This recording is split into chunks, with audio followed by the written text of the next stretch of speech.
Good morning, everybody. Good morning. This is the rest of the story, part 3. Free at last. Oh, I got to tell you, without jumping ahead, you can tell that I had my cardio conversion, and you might guess that it was successful, because it was. All right, so let me give you the whole story, or the rest of the story. This is, I don't know, it's interesting. On July 15th, you all may or may not recall, I had a problem. It was, my heart went into atrial fluttering, and so they took me to the hospital, and that was a horrible experience. Hospitals are never good experience. Avoid them if you can. Eat whole food, plant-based, no salt, sugar, and oil, and you will. So about 8:25, I wrote, and they scheduled me for a cardio conversion, which would change my atrial fluttering to normal sinus rhythm, and they do that by shocking you. And it's not a big procedure, but they make it one, trust me. So I was getting worse and worse. I could just watch it go down. So I wrote an email to my cardiologist at Kaiser, and I said, I'm going to read it to you. I'm getting worse day by day. This morning I had chest pains from just walking from one room upstairs to the next. And I was walking slowly. My pulse was 100. When it dropped under 80, my chest pains went away. Yesterday, I went to the market just to get one item. I always buy bananas fresh. And just that short walk caused me to have chest pains in the car all the way home. You don't have them, or I didn't have them right away. It would take a while. Going upstairs is almost impossible. This is true. I literally have to read a book when I go up the stairs on my way to bed. And people say, what are you talking about? Well, I have Kindle, and I would make the stairs go up halfway, and then they turn and go up the other halfway. So I would make myself read a whole page. I would pace myself by reading a page. I'm a quick reader, but I'd pace myself reading a whole page to go up to the first level, then I'd flip the book and eat the second page going up to the next level. And, instead of using a stopwatch, I use a book. All right, so it takes that long to climb the stairs. I've been taking my meds, and my blood pressure is in the high 120s, over 60 and 70 consistently. So I understand Kaiser is super busy, but perhaps you can send me to Mercy for the conversion, because I know in the past I've gone to Mercy I had a stent put in at Mercy and something else, I don't remember. And I ended up with, my life is not worth living this way. I cannot do anything. I was frustrated and depressed. Two things. The very first sentence, I'm getting worse day by day, and the last sentence is, I can't do anything. That sums it up. All right, so on Friday, okay, that was a Thursday that I wrote that. And of course, they never answer you right away. So Friday comes, and they say, the nurse calls up and she says, well, if it's that serious, we think you should go to emergency and have an emergency done. Well, they do the same procedure. They just, I think the same people do it, but instead of scheduling you, they do it as an emergency. Okay, I could qualify for that, at least in my mind. So she says, of course, there's always buts.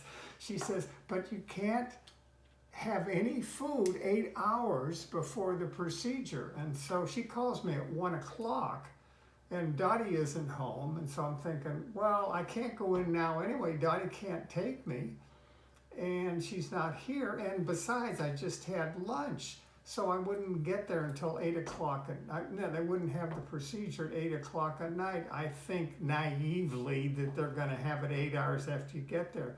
Not a chance. But I didn't know this. So I'm saying, well, all right, I will go in Saturday morning.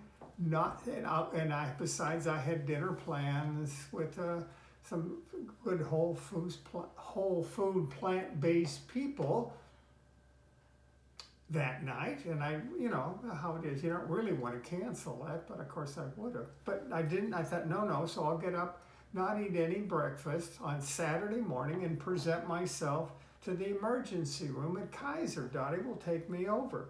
So bless her heart, she takes me over there, and we get there 9:30, 10 o'clock, and of course they won't let her in. So they give me the test, and before they do anything, they're going to give you x-rays and this test and that test. So they give you all these things, and they put you in this terrible wheelchair that Kaiser has. It's made out of old garden gates, and you can see through it, and it's the most uncomfortable thing in the world. I mean, it's cruel and unusual punishment, but so I asked them for a blanket, and they said, "Oh, you're cold?" I said, "No, my ass hurts. Let's put it under me." So they do, and then they put me to wait in the waiting room out front. There's a dozen other people out there sitting in chairs, and there's 4 of us sitting in these wheelchairs. And of course, I'm 86 years old, so they put a thing on me and on the wheelchair that I have a fall risk, which is why they won't even let me sit in a comfort. Well, their chairs aren't that comfortable, but they're better than the thing I'm sitting on. So they're all right.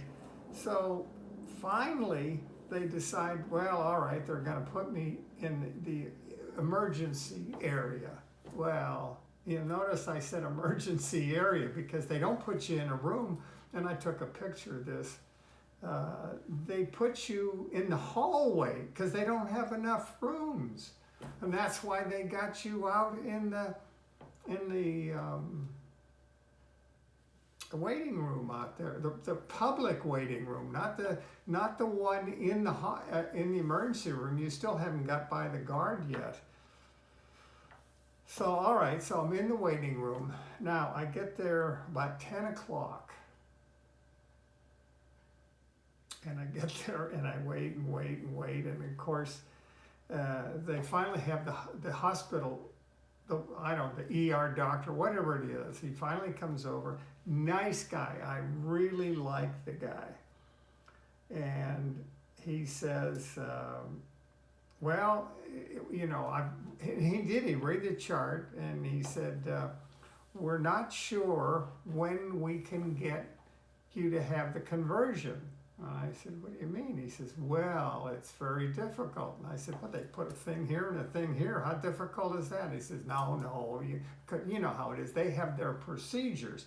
You've got to get the anesthesiologist. I said, oh yeah, you do have to do that. Then you've got to get the cardiologist. Yeah. Well, he's the big guy that does all that. And then you have to get the factory representative for the pacemaker, because you have a pacemaker in there. I think, oh yeah, I do. Why do you have to have him? Well, in case they have a questions. Well, it turns out why you have to have him, I found this out later, is because they put this shock through you, and if that screws up the pacemaker, then he can reset it to whatever values they had set it for you. So, okay, that makes sense.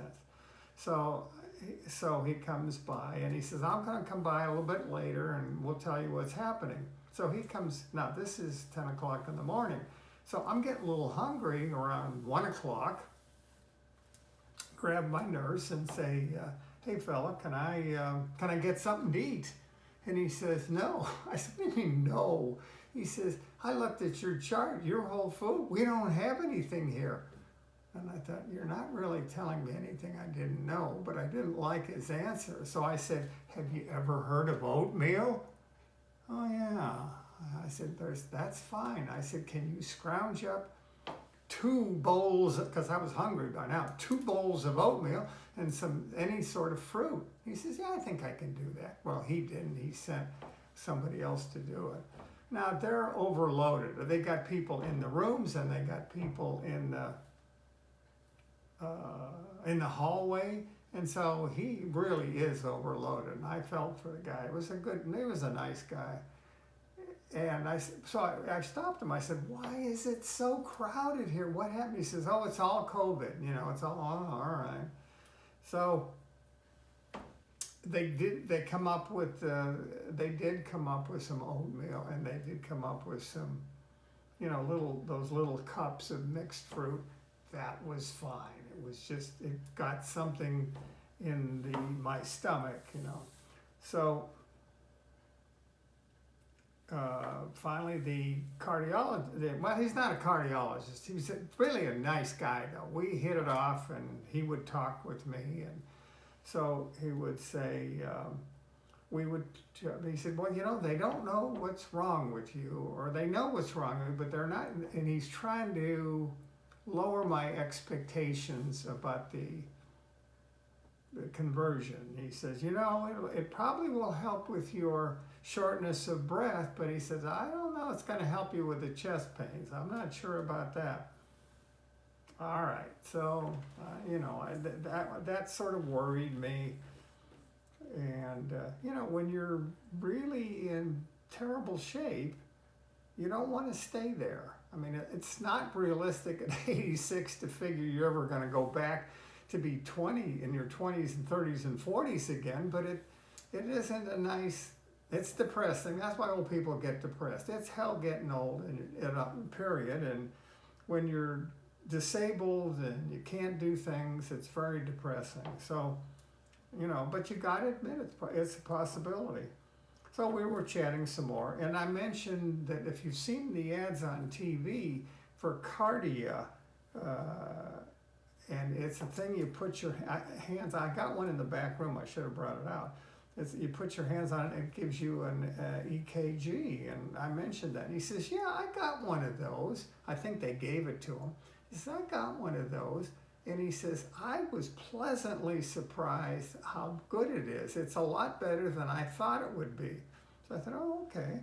So that was something good to know. So we're talking, and I said, "Well," and I could tell the way he walked up to me. I said, "You can just see people, the way they hold themselves, the way they walk." I said, "You don't have any good news, do you?" And he said, "Well, no, we can't get it scheduled for tomorrow." And I said, "All right, I'm going home."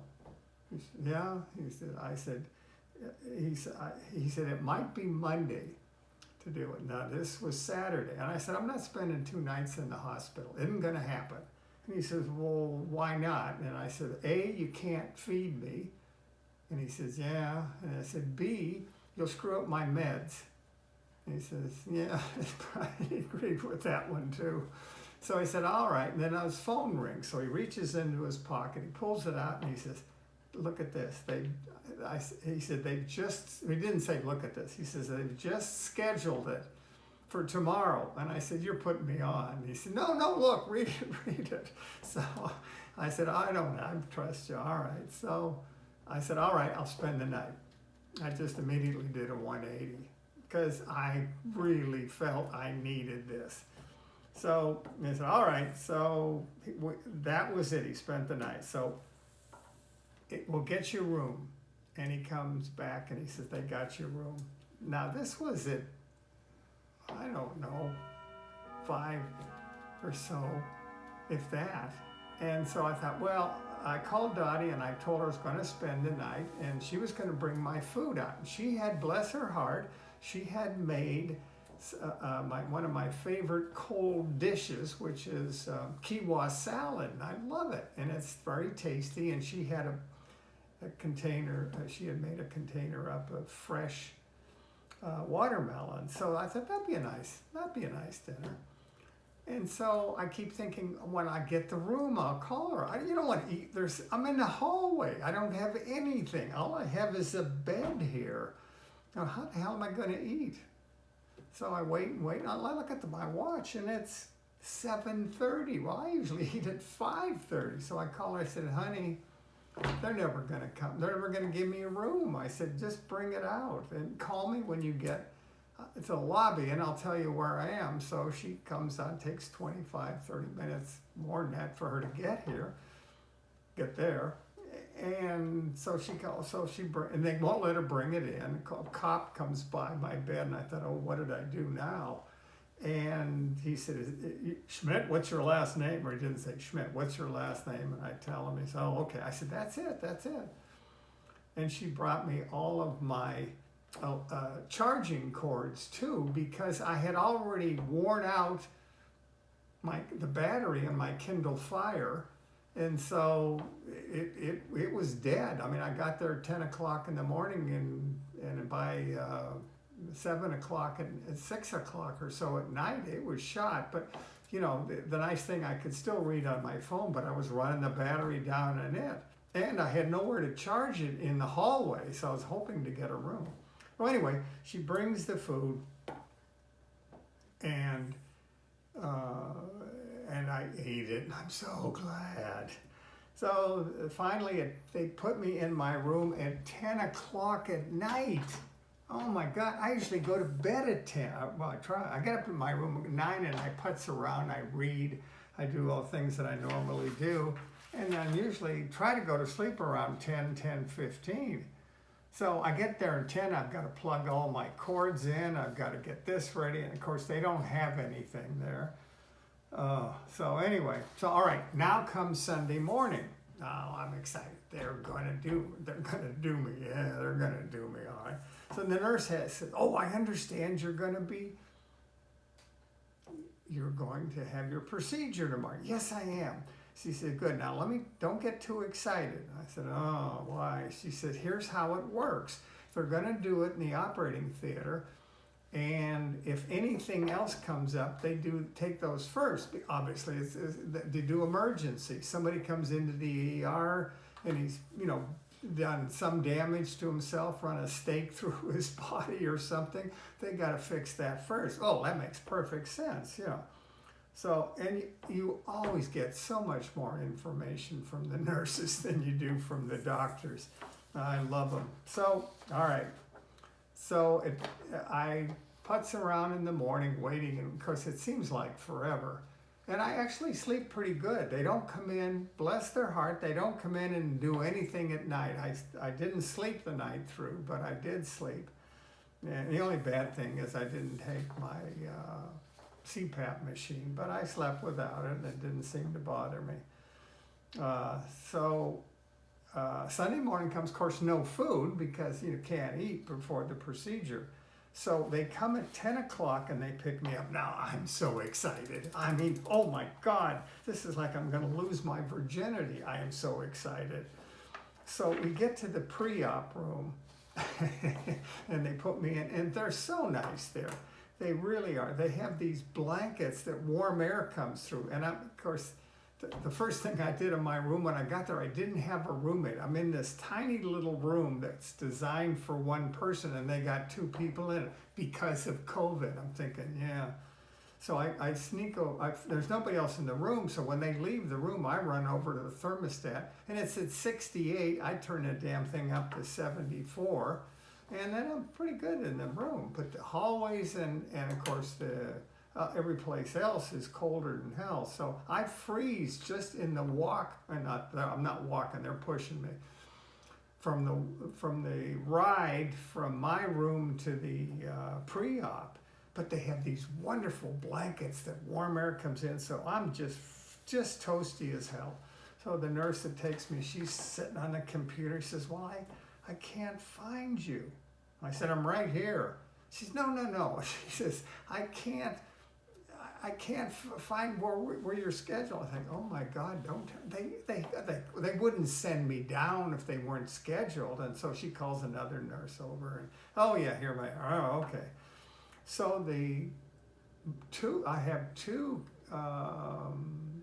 anesthesiologists. I'm not sure why, but they're both just nice guys, full of information. So I talk to them, and then the cardiologist comes, and he's also extremely nice and very knowledgeable, and they're talking. So then she comes, and then he leaves. He says, we're ready to go at 11:30. So I don't. They take my watch off because they don't want me to have any jewelry or anything because they're running electricity through my body.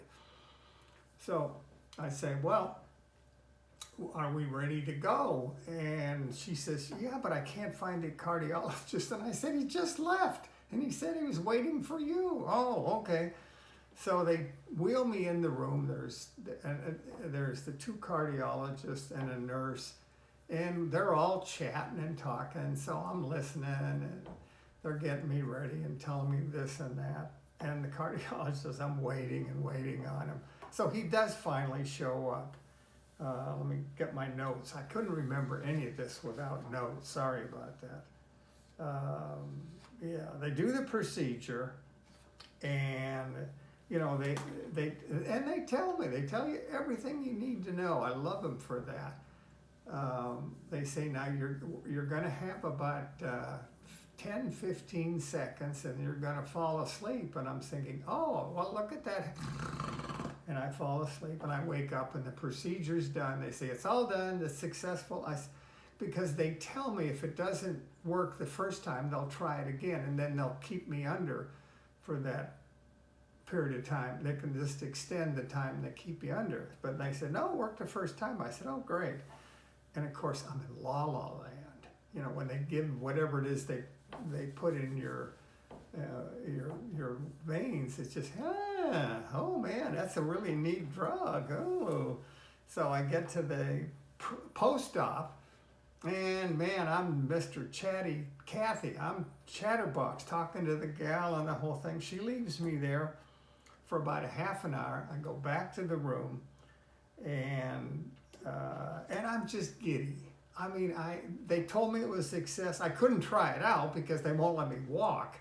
And I'm kind of dizzy. I'm up here anyway. So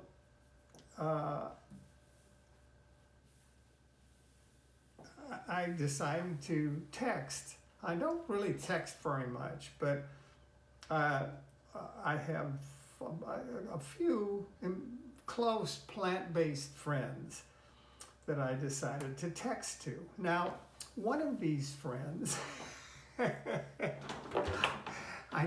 I'm not sure she's ashamed of me so much as that she has cautioned me that she doesn't want, I have dinner at her house frequently, and she doesn't want me to take pictures of our dinner, so I keep thinking, was she ashamed of me? But it isn't, I'm sure it isn't that, and she doesn't want me to do that, but I think, well, I think this is the time to out her. Her initials are Chef AJ. Anyway, when I send her text and I say something humorous, which I do frequently, she will send little emojis back, smiling and people laughing, and they're always a little different. So I was sitting in the bed, my hospital room, and I was just giddy. I was so pleased that it happened, and they told me it was successful. And, you have all these doubts. At 86, I worry if I have a hangnail, if there won't be a terminal one. So I'm just giddy. So I get in touch with my inner smartass, and I just sending these things, and Chef AJ keeps coming back with different emojis, and I'm thinking, well, let me try something else and see if she comes back with a different one. And she did. So finally she got tired of it, and I got tired of it too. But it occurred to me two things. Aside from getting in touch with my inner smartass, I also, it was like a big weight had been lifted from me. I mean, I got my life back again. Now, I'm not 100% of what I used to be, or not even 10% of what I should be, but that's all right. I'm free. As I left the hospital, I got out of the room and I said, I'm free again, because I'm not chained to just one floor of my house. I got home and I walked out, and I literally ran up the stairs to there's 7 steps from my garage to my house, and I still have a stair lift there that I left in for company, and I didn't have to use it. And then I got home and I wanted to change my shirt, And I just walked up the stairs. I didn't have to read a book going up the stairs. That's a big deal for me. I was just, you know, it was wonderful. And I have just, this, you know, I'm sure it isn't true, but maybe it is. I told the people in the hospital, my nurse in the hospital, I said, I can't tell you how wonderful it is to leave a hospital feeling better than when you went in it. So this whole thing to me is ending on a positive note. I feel so good. I'm not depressed anymore. So of course I get a letter from my cardiologist. She says, how are you? How did the procedure? She knew it was successful. How do you feel after the procedure? And how's your blood pressure? Because she's a doctor and she has to pay attention to this. Did I lose the... I hope I didn't. Is that working? No, I guess I didn't lose it. I heard something click. Sorry about that. I heard something click in my ears and I thought maybe I lost the phone, but I'm not. Okay. So I wrote her. This is what I wrote her. The doctors at the hospital kept telling me that if the conversion was successful, it probably would help with the shortness of breath, but would not help with the angina. Well, it helped with both. The night in the hospital, I woke twice with chest pains. After that, I have not had any. I can easily climb stairs and walk distance with no shortness of breath or pain. The problem was and this is the problem I'm having, I was such a cripple, I didn't do anything for a month that my muscles have atrophied and I'm terribly out of shape. My first walk was last night when I got home. We walked the dog, Dottie and I. First walk was a couple of blocks long and my legs were tired, so I'm gonna work up slowly to my usual 1.5 miles. My blood pressure is interesting. I sat down to take it and it was 150 over high 70s. So then I take it again and it drops down, but I just took it and the pulse was 102, which sort of scared me. But because in the past, you know, just before the procedure, I was getting pain when it would get that, but there was no pain. Anyway, I waited a couple minutes, took it again. It was 124 over 63, pulse was 70 feet. So I ended this thing with fine. All is good with the world. I am now free to live again. And that's how I want to end this video. I'll see all you guys when I see you.